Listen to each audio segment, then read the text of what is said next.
Okay, good.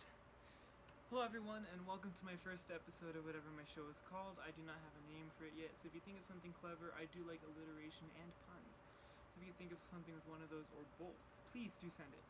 So today we'll be beginning with Pink Floyd, which is my favorite band, so of course they're at the front of my collection. Our first album from Pink Floyd will be Meddle, right here. So Meddle is Pink Floyd's sixth studio album, released in 1971 between tour obligations. It was recorded in Abbey Road Studios and Morgan Studios. Now, the cover shows an ear underwater, and it's a lot harder to tell on the United States version right here because everything was made blue.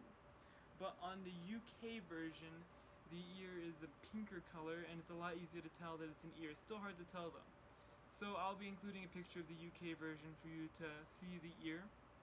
And an interesting fact about the cover is that the original suggestion for the album was actually a baboon's anus.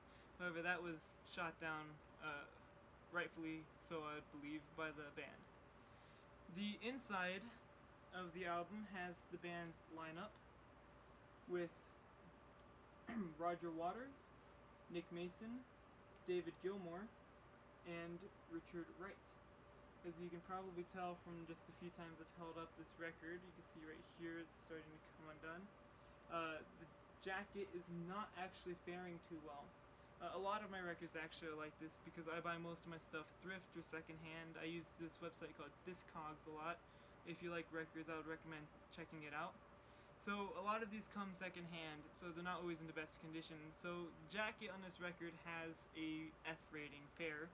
However, the media is actually doing quite well. Right here we have, it's pretty much just a plain sleeve, but the media itself is in very nice condition, or you could say very good condition.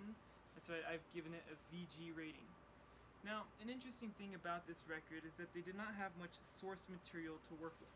So a lot of it is experimental. They weren't working with a single thought in mind, which led to a lot of different songs, and my favorite in this album, Echoes. Now, the other songs on this album, on side 1, we have One of These Days, A Pillow of Winds, Fearless, Interpolating, You'll Never Walk Alone, Sand Tropaz, and Seamus. On side 2 is Echoes, that's the entirety of side 2, it's a 23.5-minute song. Now, fun fact actually about Seamus is that it is named after the dog that howls throughout the piece, and that dog is owned by Humble Pie's frontman Steve Marriott. Thank you for coming to my first episode. I said I shouldn't have. But thank you for coming to my first episode. I hope you enjoyed it. If you'd like to know something about the album, just ask me an option available in the next spot with the UK cover. If you have any questions, comments, or concerns, let me know. I appreciate you coming. Oh good, I just hit record. And I hope you come to my next episode. Thank you. Peace.